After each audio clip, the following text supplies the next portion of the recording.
জামাতে নামাজ আদায় করার সময় মুক্তাদিরা ফাঁকা ফাঁকা দাঁড়াবে নাকি পায়ে পায়ে কাঁধে কাঁধ মিলিয়ে দাঁড়াবে, হাদিসের আলোকে বয়ান করবেন।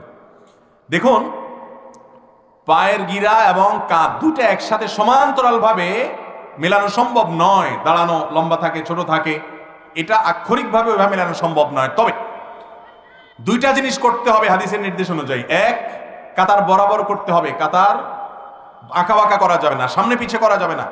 এই জন্য গোড়ালির সাথে গোড়ালি, কাঁধের সাথে কাঁধ দেখে বরাবর করতে হবে। কারণ নবী করিম সাল্লাল্লাহু আলাইহি সাল্লাম বলেছেন, কোন জাতি যদি কাতার বাঁকা করে তাদের অন্তরগুলোকে আল্লাহ বাঁকা করে দেন। তাদের মধ্যে ইখতিলাফ, মনোমালিন্য তৈরি হয়, মতপার্থক্য তৈরি হয়, মিল থাকে না। আর আরেকটা বিষয় কাতার সম্পর্কে খুবই গুরুত্বপূর্ণ, তা হলো কাতারের মধ্যে অযাচিত ফাঁকা রাখা যাবে না। কাতার যথাসম্ভব মিলিয়ে মিলিয়ে দাঁড়াতে হবে। কান্নাহুম বুনিয়ানুম মারসুস, একেবারে সারিবদ্ধ গাছের মতো করে জিহাদের ময়দানে যেরকম আপনার যোদ্ধারা দাঁড়ায়, ঠিক সেভাবে নামাজের জন্য দাঁড়াতে হবে এবং কাতারে ফাঁকা বন্ধ করতে হবে। নবী করিম সাল্লাল্লাহু আলাইহি সাল্লাম সালাত শুরুর আগে বলতেন সুদ্দুল খালাল, তোমরা কাতারে ফাঁকা বন্ধ করো। তিনি বলতেন তোমরা কাতার সোজা করো এবং কাতারের ফাঁকা বন্ধ করো।